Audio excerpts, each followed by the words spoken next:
Bien, c'est un plaisir pour moi de me trouver dans un contexte francophone.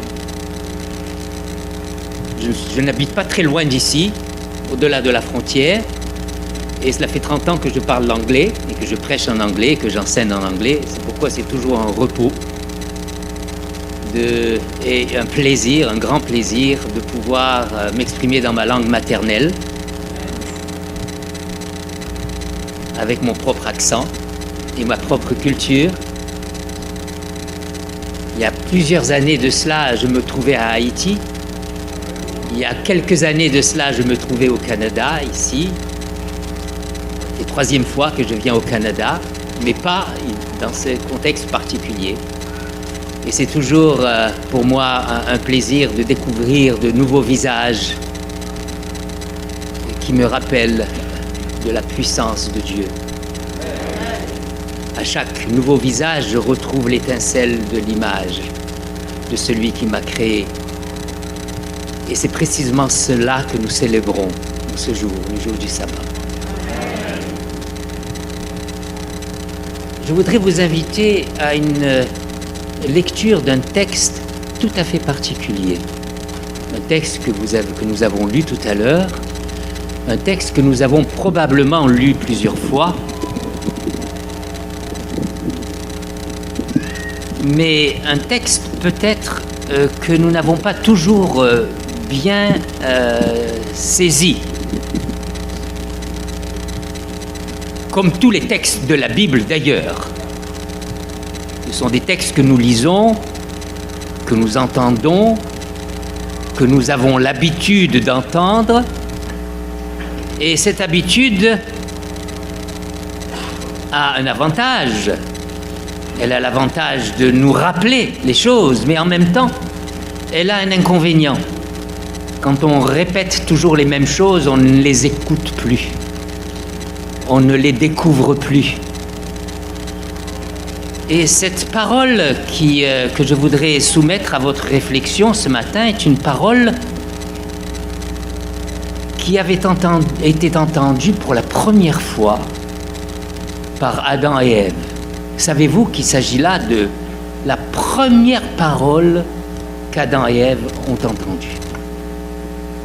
Adam et Ève, nos ancêtres, premiers parents, première parole qu'ils ont entendue de Dieu se trouve dans ces versets, au chapitre 2, versets 1 à 3. C'est le premier jour d'Adam et Ève. Premier jour véritable, le premier coucher de soleil qu'Adam et Ève aient vu, le premier coucher de soleil qu'un homme, une femme ait pu contempler, était le coucher de soleil du sabbat. Le premier jour vraiment complet qu'un homme, que nos ancêtres ont vécu, était le jour du sabbat. Et c'est précisément ce jour-là que Dieu décrit ce qu'il pense lui-même être le sabbat. Et je vous invite à redécouvrir avec moi ces versets qui se trouvent au chapitre 2 et versets 1 à 3. Ainsi furent achevés les cieux et la terre et toute leur armée. Dieu acheva au 7e jour toute son œuvre qu'il avait faite. Et il se reposa au 7e jour de toute son œuvre qu'il avait faite.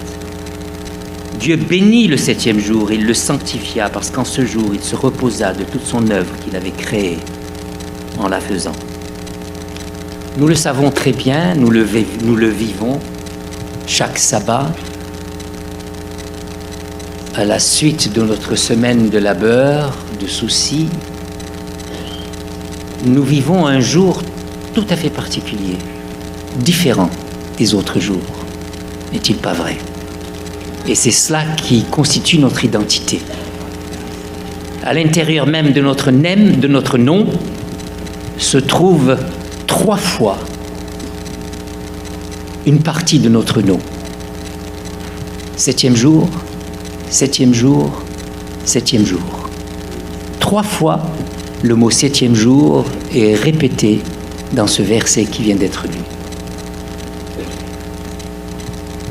Alors que Adam et Ève commençaient à s'émerveiller, à ouvrir leurs yeux, à ouvrir leurs oreilles, à vivre leur vie d'hommes et de femmes, à commencer l'histoire, ils ont entendu ces versets. Ces 3 versets dans lesquels était répété « 7e jour, 7e jour, 7e jour ». Et alors qu'ils vivaient ce 7e jour comme le premier jour de leur vie, Adam et Ève ont compris qu'il s'agissait d'un jour tout à fait particulier. Et Dieu leur a expliqué. Et Dieu nous l'explique à travers tout ce récit de la création qui constitue l'introduction de toute la Bible, le premier chapitre de la Bible. Il s'avère que le sabbat, le verset du sabbat, les versets du sabbat se trouvent dans un autre chapitre. Au chapitre 1er, l'auteur nous rapporte l'histoire de la création qui s'est faite en 6 jours. Et lorsqu'il parvient au 7e jour, il faut qu'il passe à un nouveau chapitre. Ce jour est si différent des autres jours, des 6 jours précédents, qu'il fallait qu'il le mette à part. Certes, ce jour fait partie de la semaine, fait partie de la création. Le texte nous le dit très bien. Ainsi furent achevés les cieux et la terre. Dieu acheva au 7e jour. Ce qui implique tout ce qui avait déjà été dit avant, tout ce qui avait déjà été fait avant les 6 premiers jours. Mais ce 7e jour est un jour à part.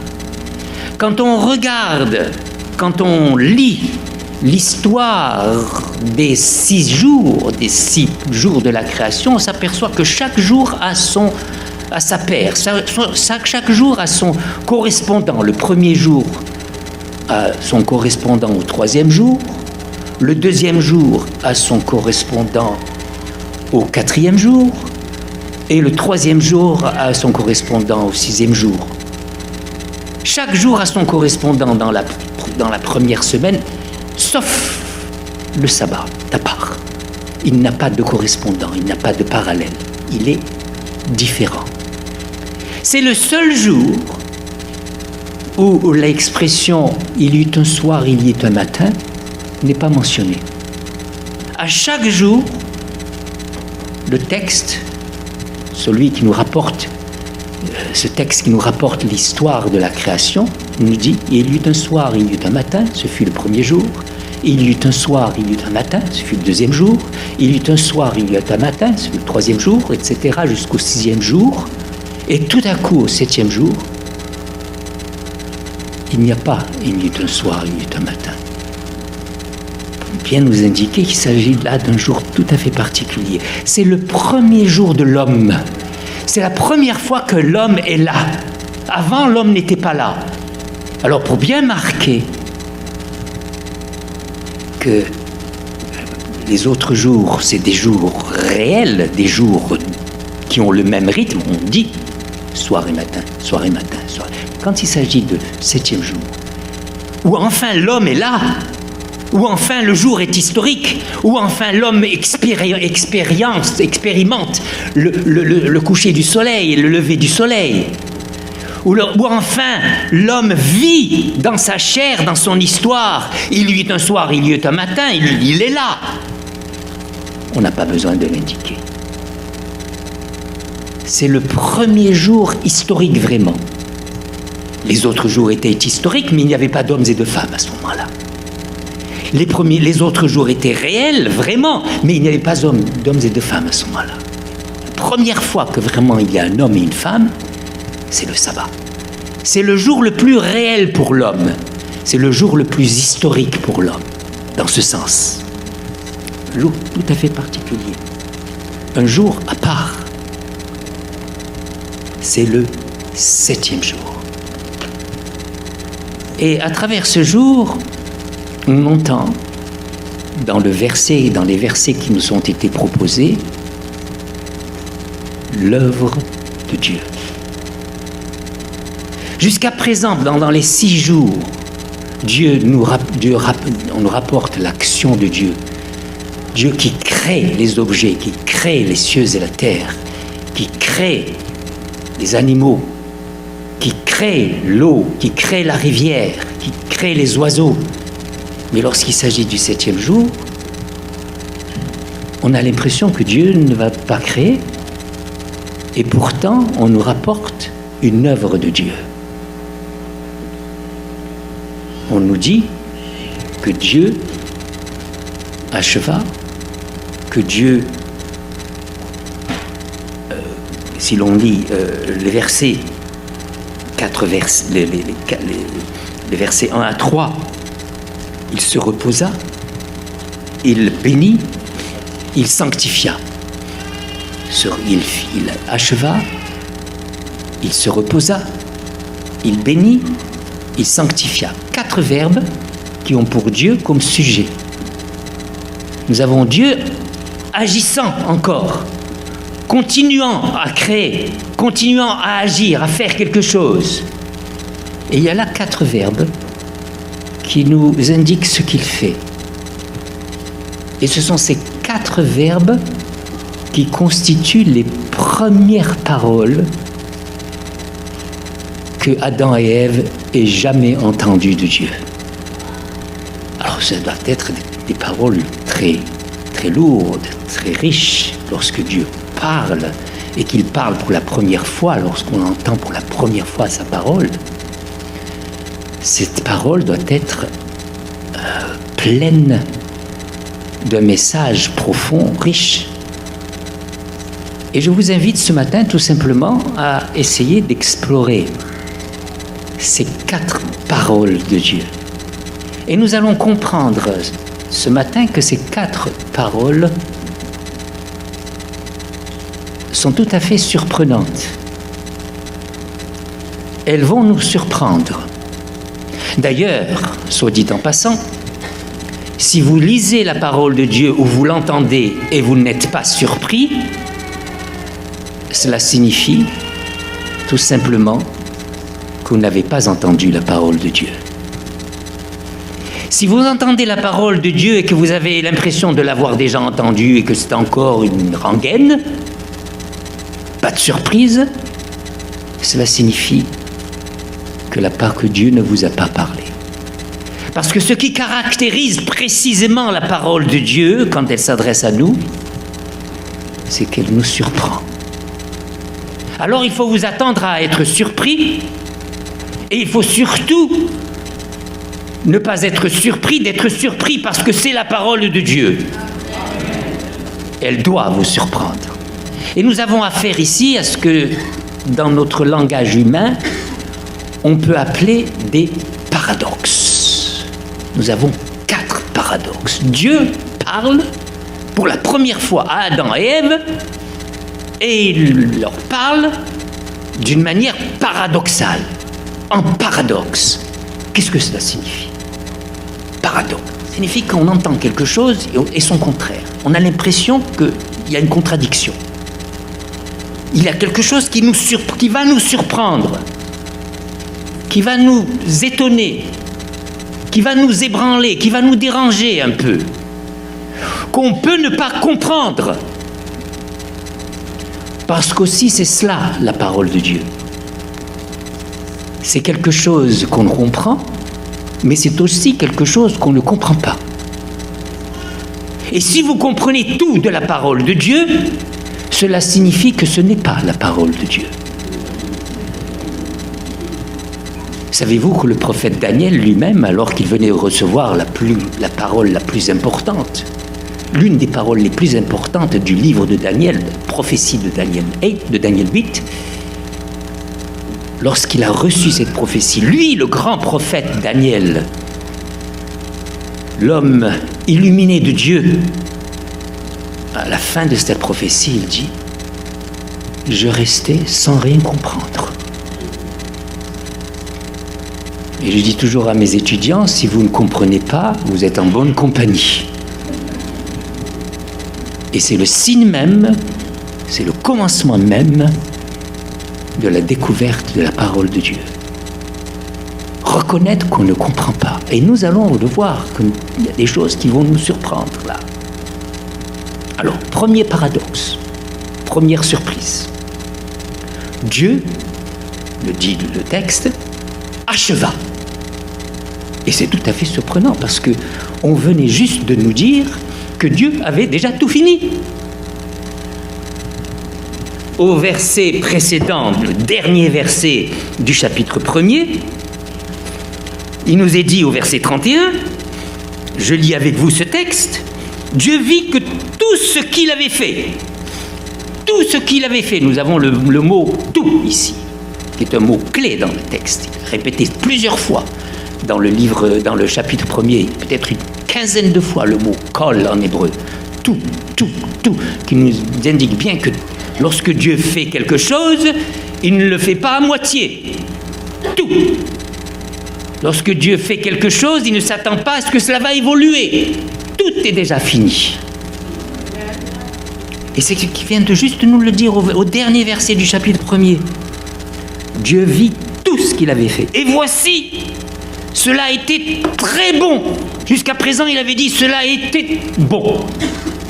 Et ce verset, ce mot « bon » est répété 6 fois, et c'est la 7e là maintenant.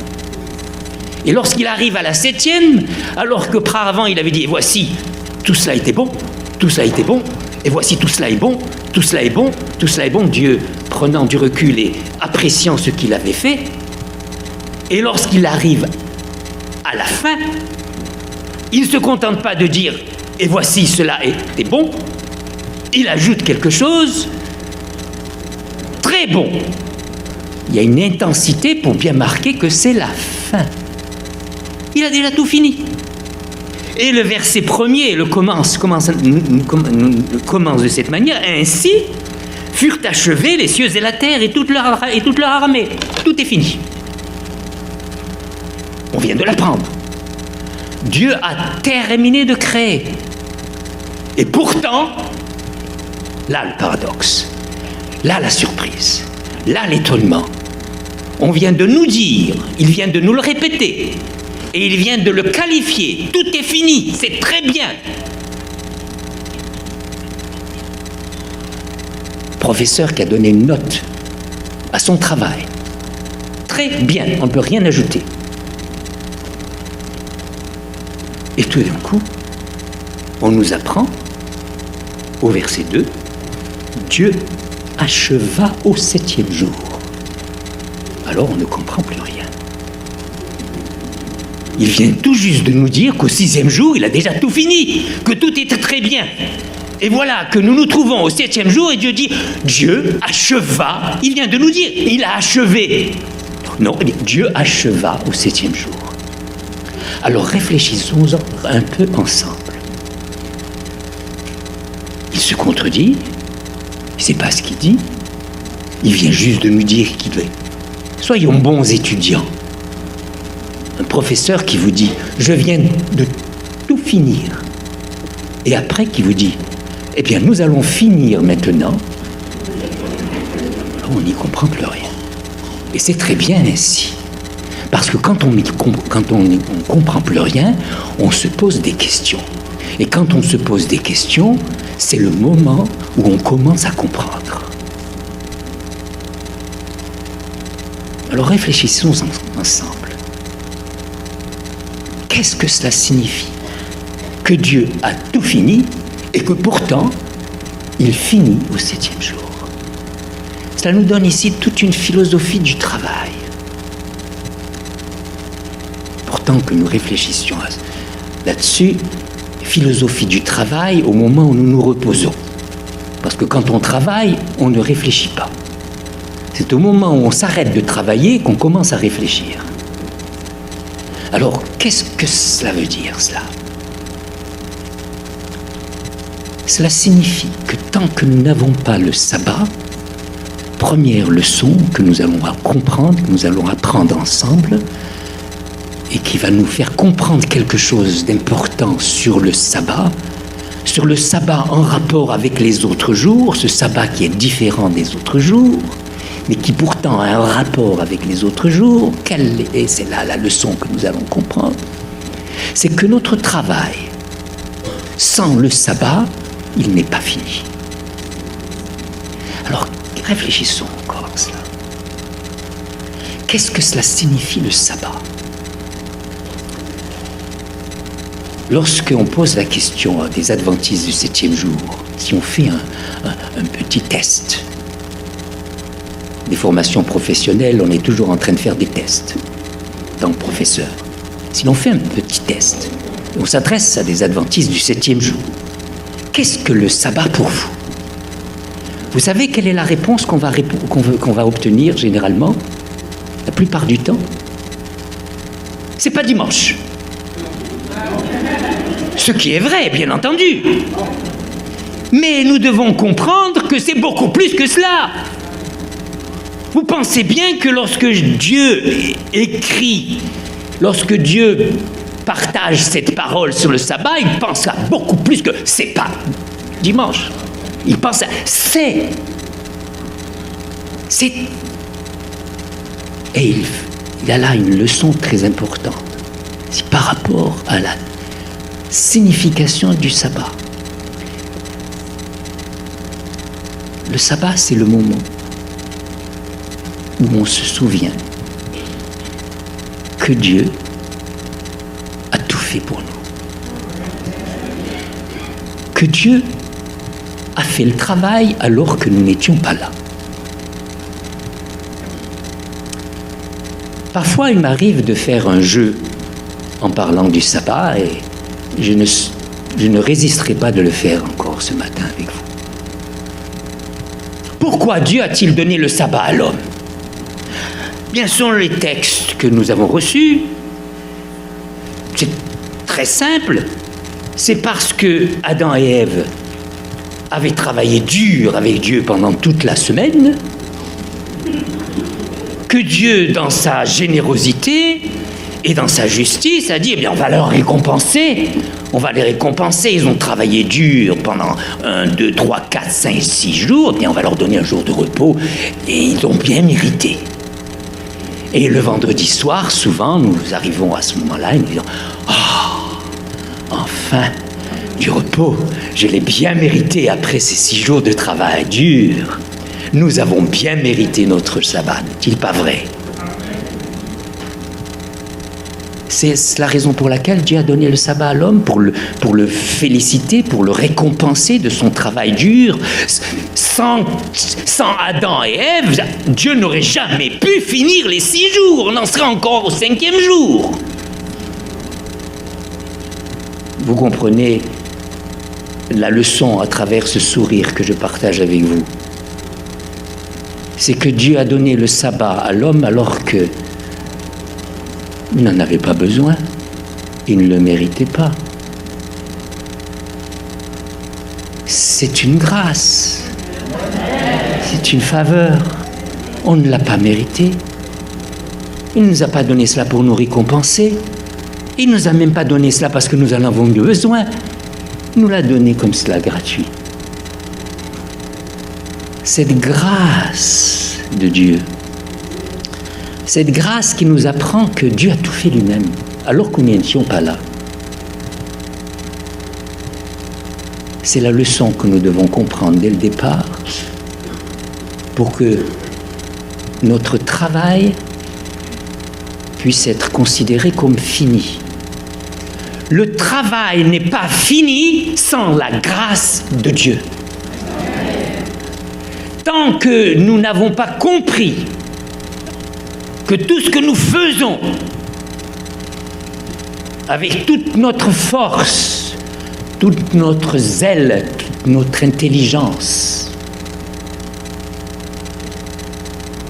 tout ce travail ne peut pas parvenir à sa fin tant qu'il n'y a pas le cachet de la grâce de Dieu dans ce travail.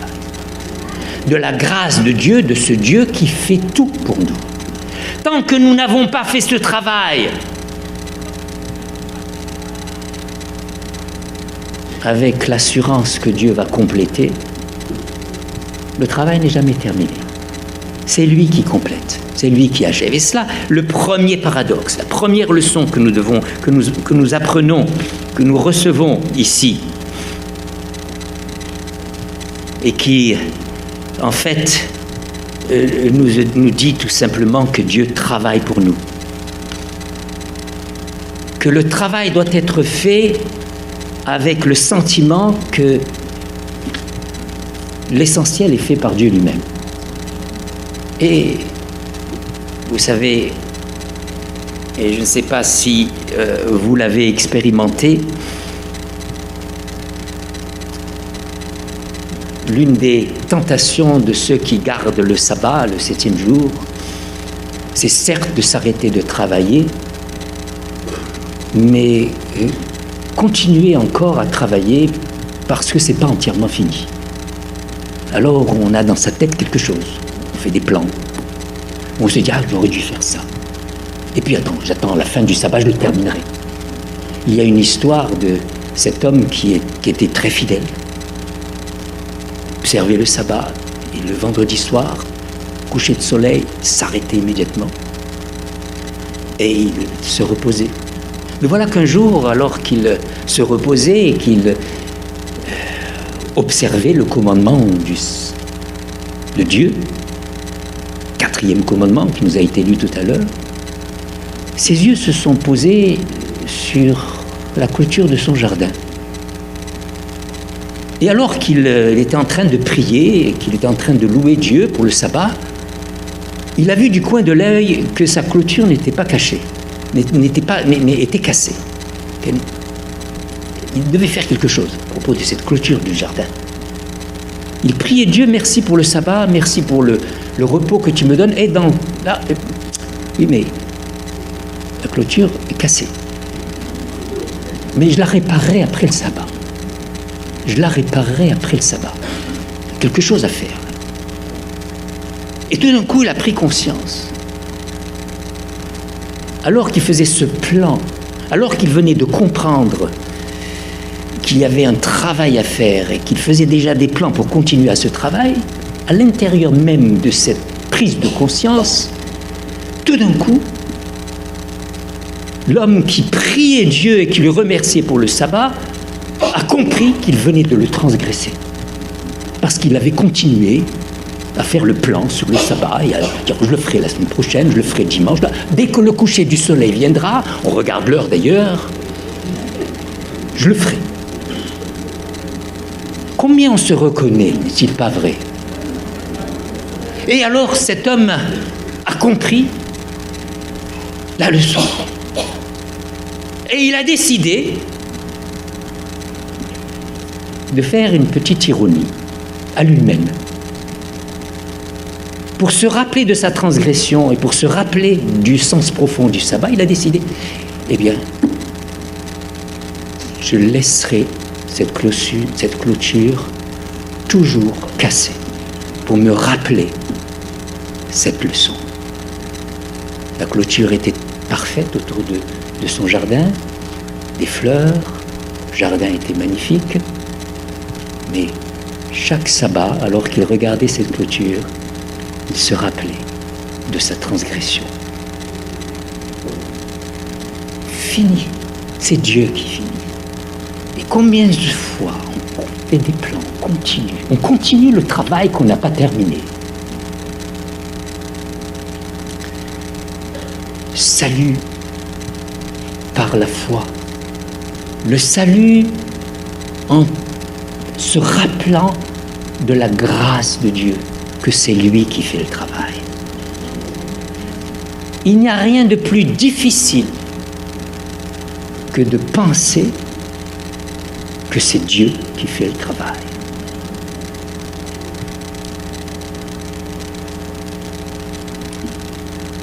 Dieu acheva, c'est lui qui achève, c'est lui qui termine, c'est lui qui complète, et qui complète au-delà de tout ce que nous pouvons nous imaginer.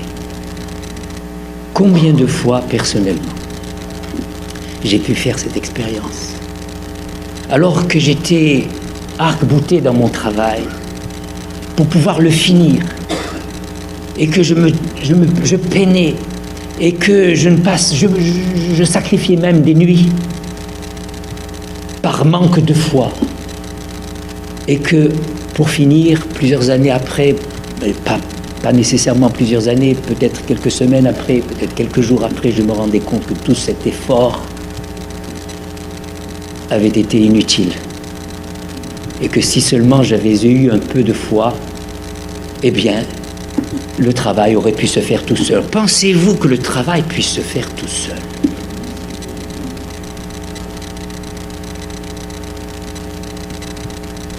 Pensez-vous que le travail puisse se faire tout seul?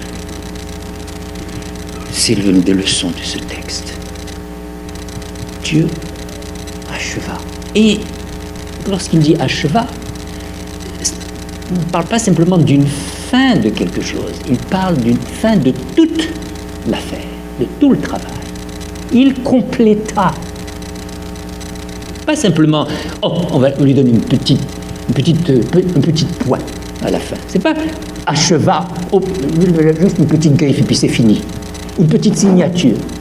Non, acheva, le mot en hébreu qui est utilisé ici, vayechal, contient le mot kol, tout. C'est l'idée qui était. Lorsqu'il dit acheva, ça veut dire qu'il a tout fait. En fait, c'est lui qui fait tout le travail. C'est cela que nous devons comprendre. Le sabbat n'est pas là à cause du travail que nous faisons, mais à cause du travail qu'il fait pour nous. C'est cela la première leçon. Leçon de la grâce de Dieu et leçon pour notre foi. Et puis il y a la deuxième leçon. Dieu se reposa. Deuxième paradoxe.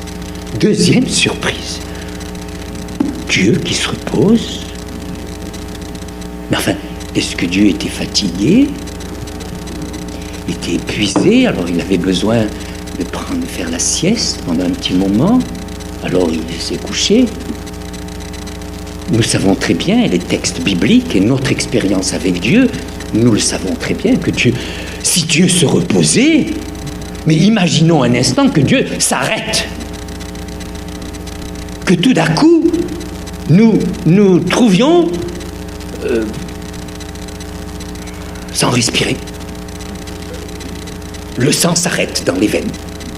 Le soleil s'arrête. Il ne brille plus. Tout s'arrête. Et encore, quand il s'arrête, on se demande ce qui se passe, parce que même quand il s'arrête, il y a quelque chose qui se passe. Tout est gelé. Dieu ne se repose pas, Dieu continue, heureusement pour nous. Heureusement pour l'univers. Dieu ne se repose pas, et les textes nous le disent très bien. Si vous lisez Ésaïe 40 au verset 28, on nous le dit très bien, Dieu n'est jamais fatigué. Ce qui caractérise la fatigue, la raison pour laquelle nous sommes fatigués, c'est parce que la puissance de la mort est en nous. Mais lui, le Dieu de la vie, le Dieu qui produit la vie, le Dieu qui crée, le Créateur, qui est à l'origine de la vie, qui est la vie, pas fait-il, Dieu se reposa. Mais on ne comprend plus rien. Et puis on nous invite à nous reposer. Adam et Ève, reposez-vous. Adam et Ève viennent juste de sortir de rien. Et Dieu leur dit, reposez-vous, vous le méritez bien, parce que vous avez travaillé dur. Il n'y a pas besoin de repos, Adam et Ève. Ils viennent juste du sommeil.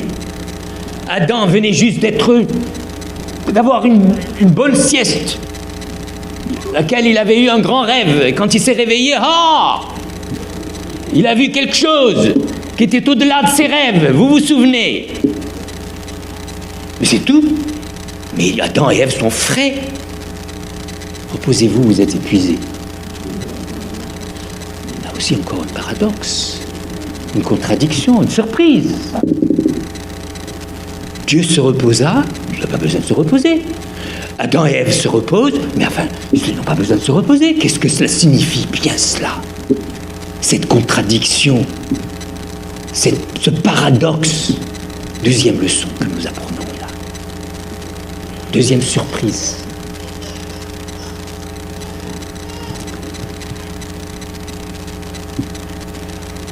C'est que Dieu, c'est vrai qu'il n'a pas besoin de se reposer.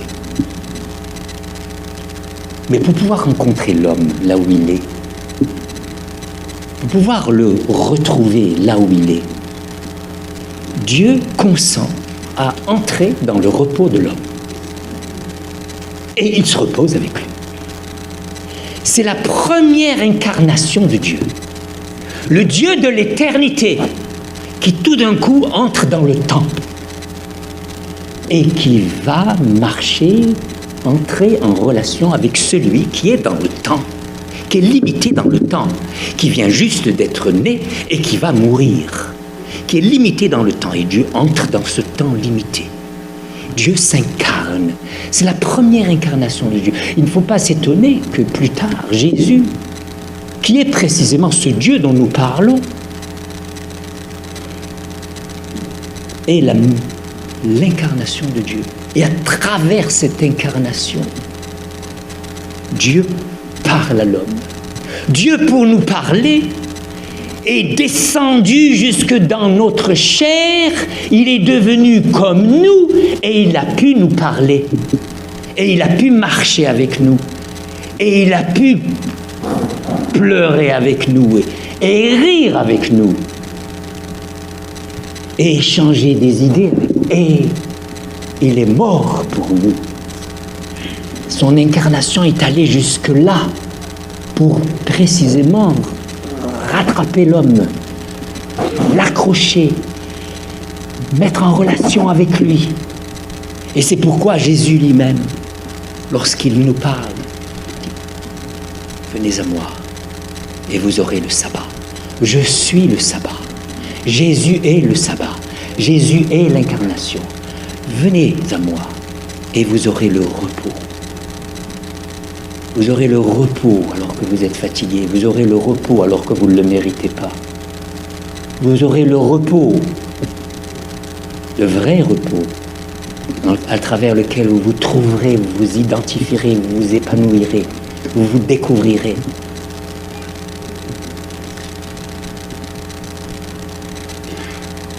Et c'est là la deuxième leçon du sabbat. Le sabbat qui est un cadeau de Dieu. Dieu nous donne quelque chose, non pas parce que nous l'avons mérité, encore une fois, mais pour rien, par amour. C'est une grâce.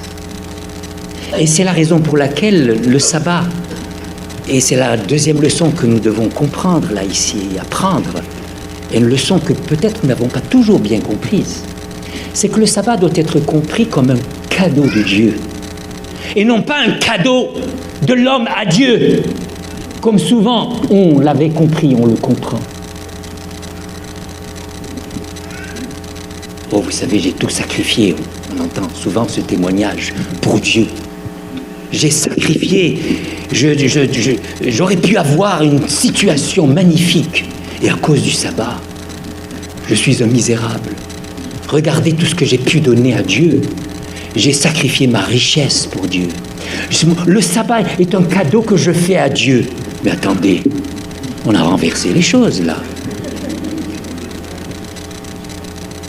Et trop souvent, on vit notre religion de cette manière. Tout ce que j'ai fait pour Dieu. Et il arrive même dans les plus beaux témoignages, on raconte « Ah, regardez ce que j'ai fait pour Dieu ». Et le témoignage se termine en louange de celui qui a tout fait pour Dieu et non pas...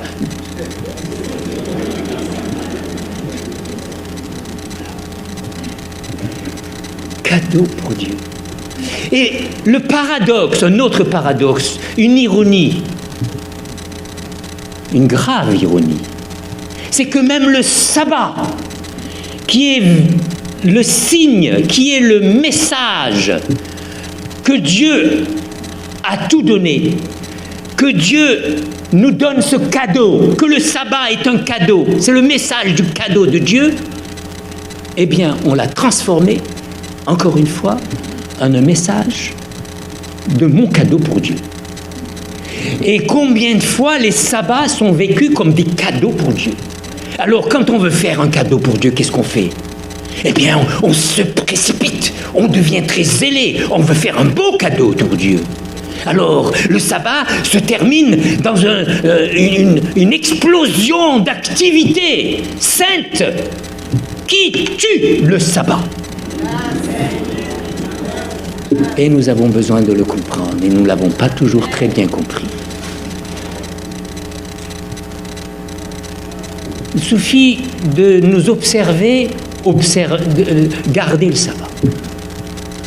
La semaine, nous travaillons normalement, nous vaquons à nos activités,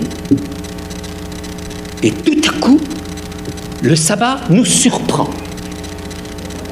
Et qu'il s'agisse du coucher du soleil ou du moment pour aller à l'école du sabbat, et voilà que tout à coup, nous nous démenons. Et c'est le stress qui nous prend. Il ne faut surtout pas arriver en retard, il ne faut surtout pas ne manquer les choses, et alors on devient nerveux, et l'esprit du sabbat est là, parce que il faut le faire, et on fait le sabbat, et on faut le faire le sabbat. Il m'est arrivé d'être dans un endroit où on avait préparé le sabbat. On m'avait invité à parler du sabbat. Et les membres d'église avaient été punis ce jour-là.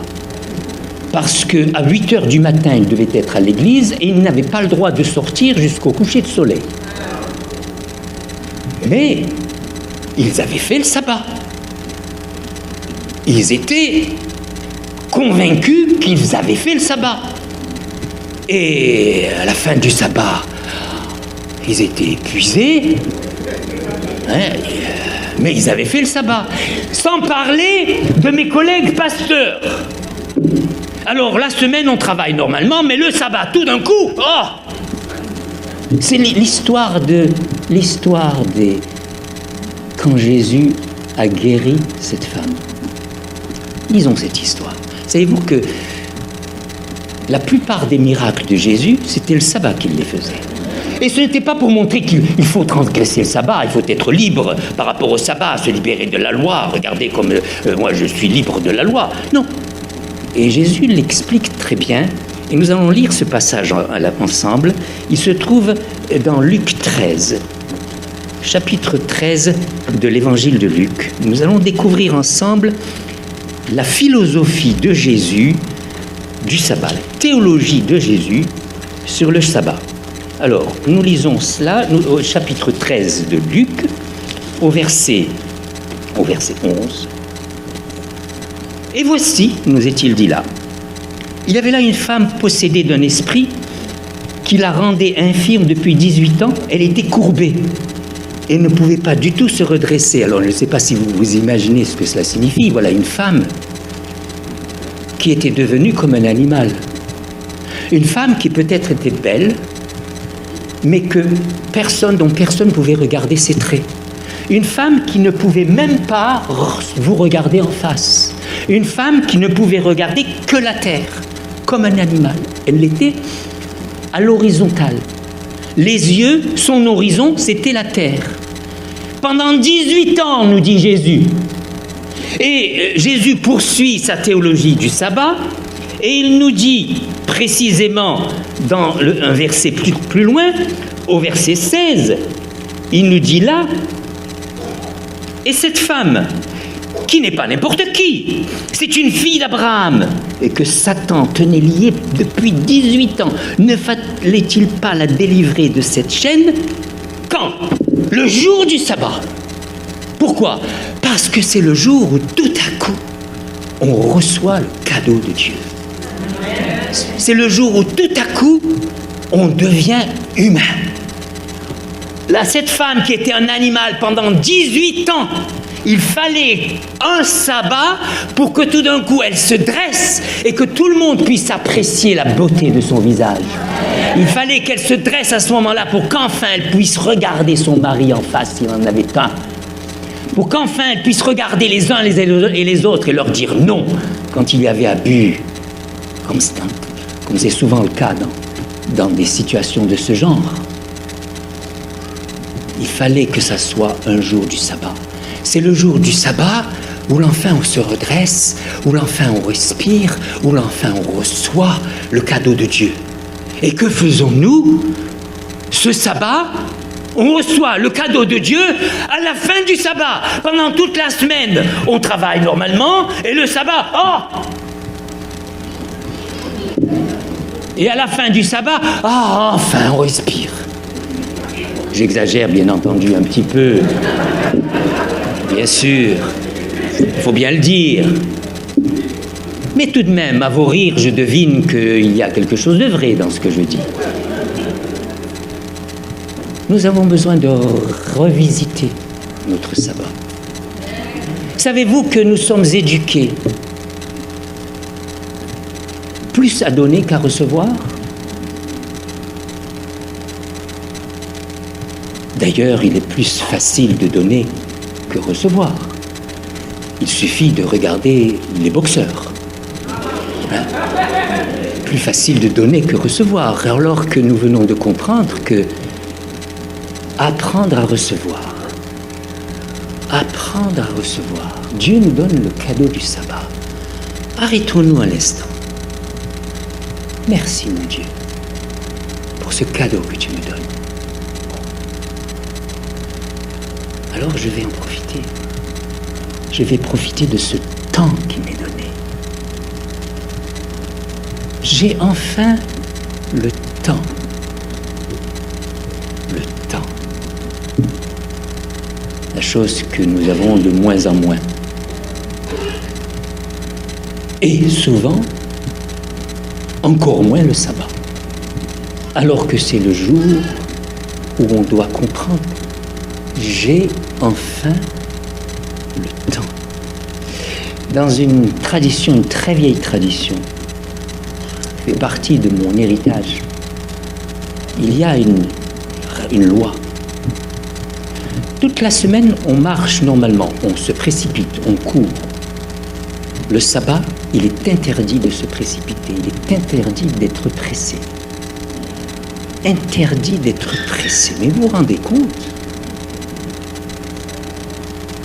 À supposer que vous trouviez devant quelqu'un comme cela, qui monte les escaliers, un sabbat, et pour lequel il est interdit de se presser, il marche lentement, et vous, vous êtes derrière lui. Le sabbat, vous êtes pressé pour arriver à l'école du sabbat et vous tombez juste sur quelqu'un qui garde le sabbat en ne se précipitant pas. Je me souviens d'une expérience personnelle que j'ai eue. J'avais été invité quelque part dans une église, c'était un moment de l'assemblée. Très important. Le moment de l'assemblée, c'était un sabbat. Et j'étais un des invités principaux pour parler. Et le pasteur était venu me chercher à l'hôtel. Et il était très pressé parce qu'il avait préparé toute une affaire technique de PowerPoint pour présenter. Et voilà que je prenais mon petit déjeuner sabbatique. Et le pasteur tournait autour de moi comme un lion en cage. Et plus il tournait, et plus je dégustais mon petit déjeuner.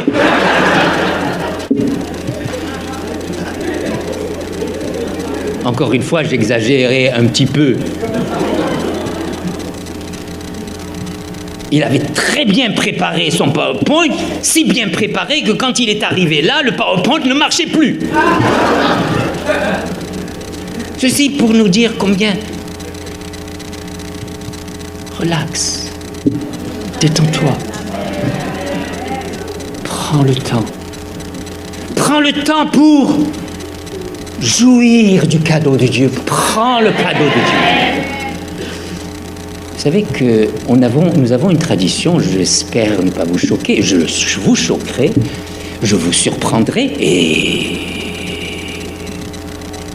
il faut être surpris, ne l'a-t-on pas dit déjà?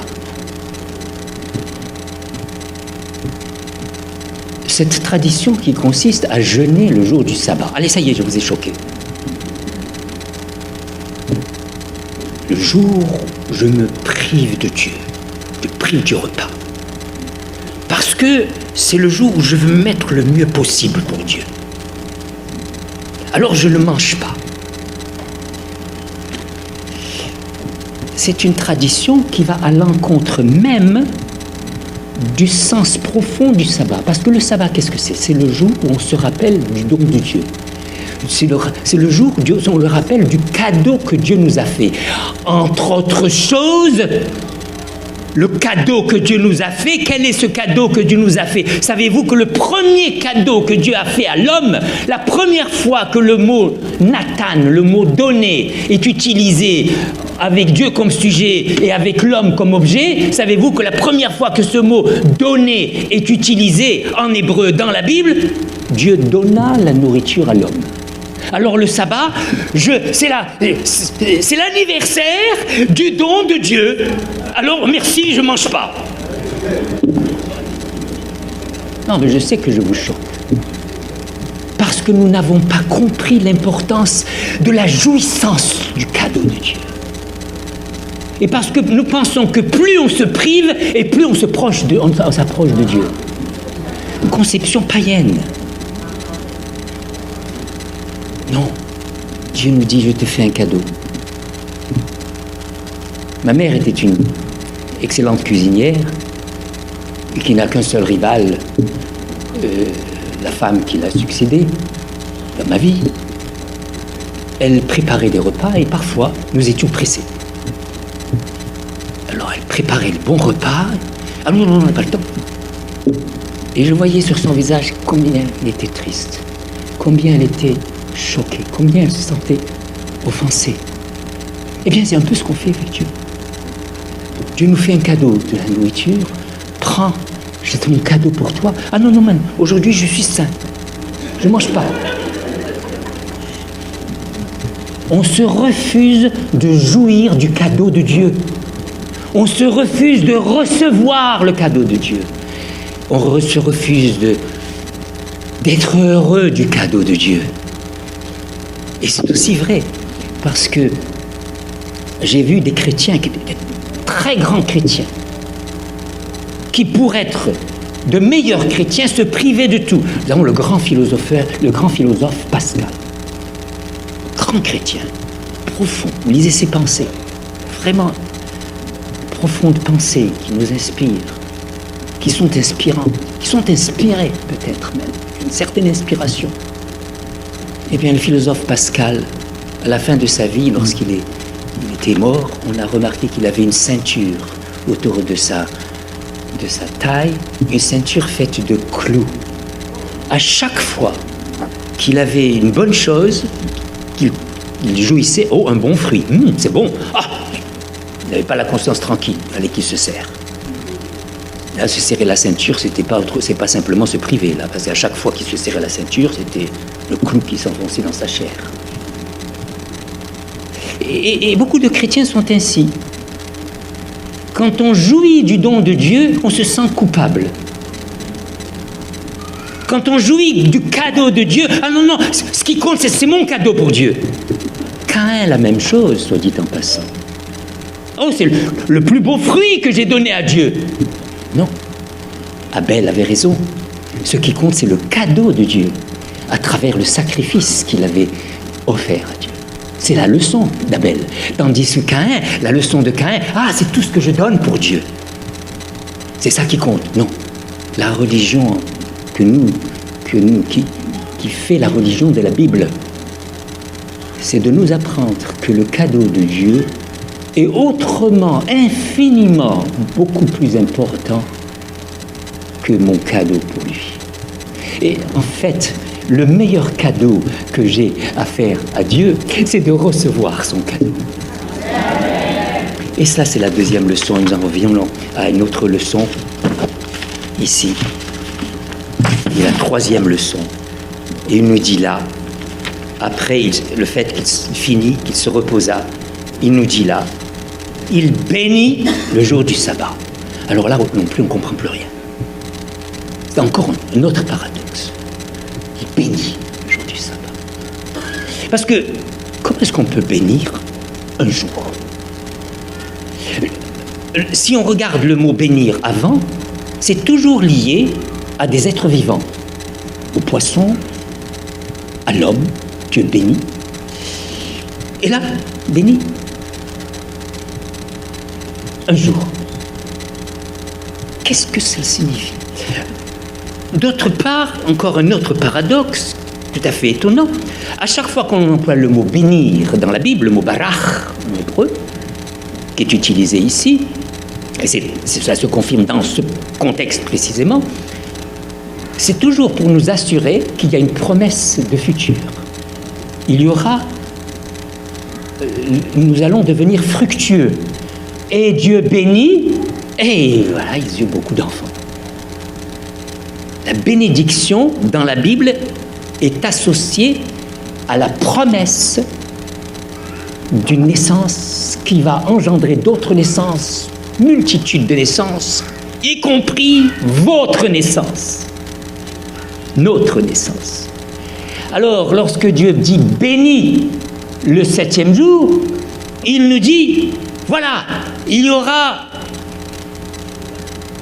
fruit, il y aura production, promesse de production. » Quoi? Je m'arrête de travailler, le seul jour où j'arrête de travailler, production? Alors on ne comprend plus rien. Je me rappelle ma propre expérience personnelle lorsque j'étais à l'armée française pendant la guerre d'Algérie et que j'ai subi un certain nombre d'humiliations et de souffrances, etc. L'une de ces humiliations, ce lieutenant, pour me faire comprendre l'importance du travail alors que je refusais de travailler le jour du sabbat, c'est précisément de me donner une pomme de terre crue et il me disait voilà, tu ne produis pas, il n'y a pas de production, il n'y a pas quoi manger. Et voilà que d'un coup nous apprenons que le jour qui est le plus productif, c'est le jour où je fais rien.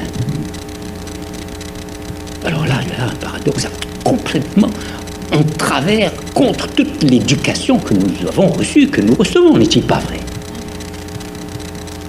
Vous voulez être productif? Cessez le travail. Cessez le travail, le sabbat. Pourquoi? Comment se fait-il qu'on est productif alors même qu'on vit le non-travail? Bien précisément parce que celui qui travaille, c'est Dieu lui-même. Et là, il y a production. Tout le reste, c'est un faux travail. C'est du busy work, comme on dit en anglais. Nous travaillons à faire. Il n'y a pas de production. Il m'arrive très souvent de voir des étudiants très zélés, très affairés, et qui produisent un papier très médiocre. Et il m'arrive de voir des étudiants moins, mais qualité de temps, qualité de travail. Moins de temps, moins d'affaires, moins affairés. Réfléchis. On s'arrête. Et le travail devient plus productif. Et puis, il y a la 4e leçon, qui est la dernière, et comme toute dernière, est un couronnement. Et Dieu sanctifia le jour du sabbat. Alors, qu'est-ce que ça peut vouloir dire? C'est la première fois que le mot sanctifié est utilisé dans la Bible, c'est le mot kadosh. Dieu sanctifia le jour du sabbat. C'est-à-dire que c'est un jour que Dieu a rendu saint. Non mais attendez, qu'est-ce que cela veut dire que ce jour-là est un jour très particulier, un jour saint? Vous voyez, pendant toute la semaine, j'ai été un démon. J'ai été méchant, j'ai menti, j'ai mis en colère, j'ai volé, et tout d'un coup, vendredi soir, au coucher du soleil, oh, ça. Et puis le samedi soir, au coucher du soleil, à de nouveau,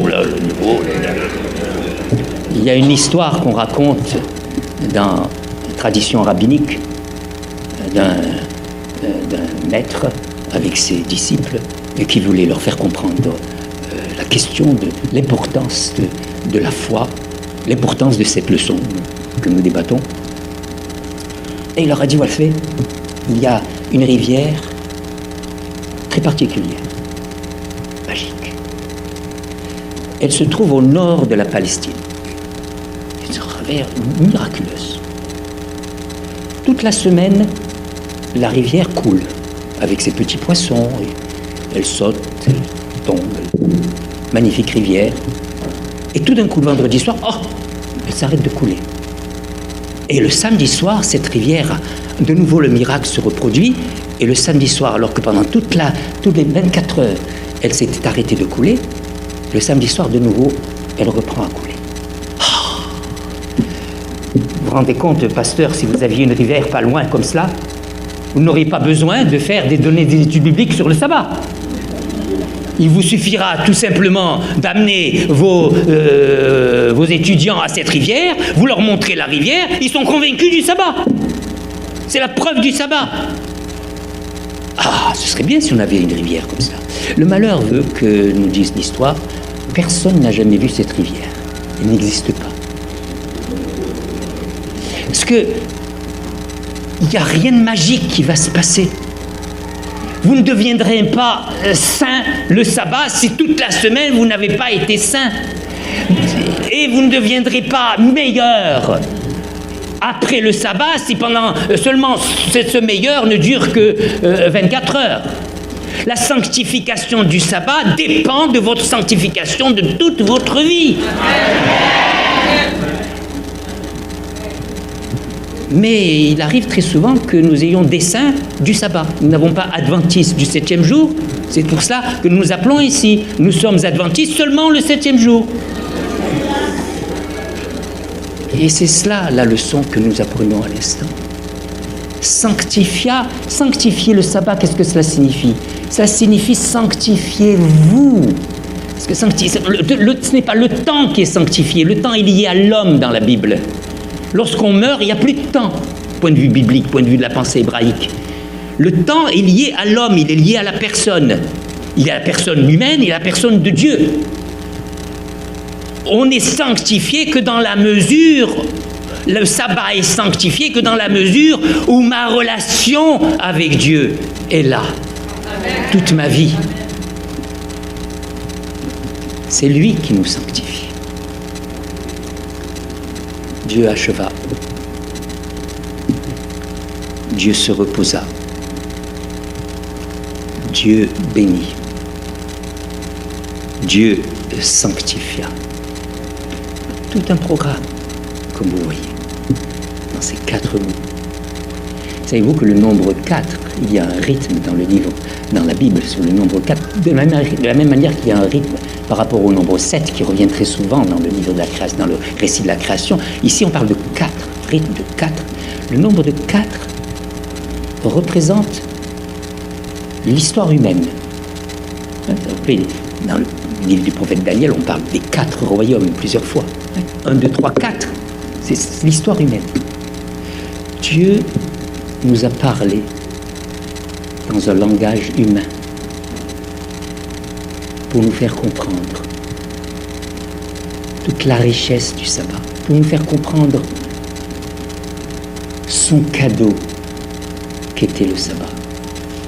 Et quand je dis son cadeau qu'était le sabbat, je rappelle non pas votre cadeau qu'est le sabbat, mais son cadeau. Apprendre à recevoir le cadeau de Dieu. Apprendre à le recevoir pour vivre justement la sanctification, parce que c'est aussi cela, la sanctification. Ce n'est pas mon effort qui fait la sanctification. Certes, l'effort est là, mais même l'effort, c'est un don de Dieu. Apprendre à vivre cette grâce de Dieu. Chaque sabbat, c'est ces 4 leçons qui sont rappelées, qui sont martelées, pour qu'un jour, lorsqu'il viendra, nous puissions avec lui vivre le sabbat. C'est ma prière pour chacun d'entre nous.